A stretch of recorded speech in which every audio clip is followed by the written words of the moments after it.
তুমি যদি ছেলের মা হও তাহলে তাকে এটা শেখাও যে তার জীবনে তার স্ত্রী সন্তানকে অবশ্যই অগ্রাধিকার দিবে, সাথে নিজের মাকেও দিও।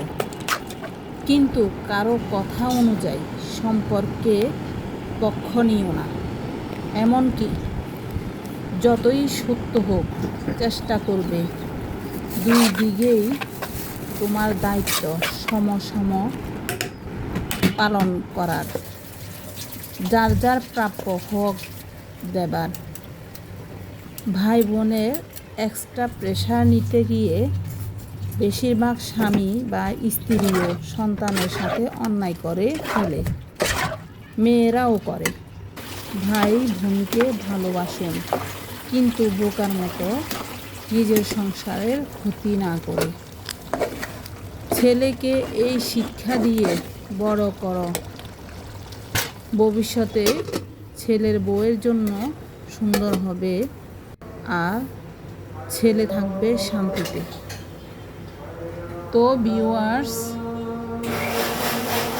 আমার কথাগুলোর সাথে কে কে একমত আছেন অবশ্যই কমেন্ট বক্সে জানাবেন। আর আমার ভিডিওটি যার সামনে যাবে অবশ্যই লাইক কমেন্ট শেয়ার দিবেন। নতুন যাদের সামনে যাবে তারা অবশ্যই একটা গঠনমূলক কমেন্ট রেখে যাবেন, যাতে করে আমি ওই কমেন্ট ধরে আপনাদের পরিবারে যুক্ত হয়ে যেতে পারি।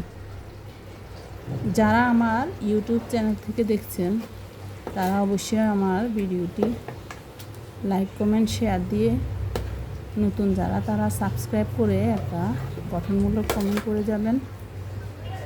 আমি ওই কমেন্ট ধরে আপনাদের চ্যানেলে আপনাদের পরিবারের সদস্য হয়ে যাব। তো সবাই ভালো থাকবেন, সুস্থ থাকবেন, সবার জন্য শুভকামনা রইল। সবাই আমার জন্য দোয়া করবেন। আল্লাহ হাফেজ।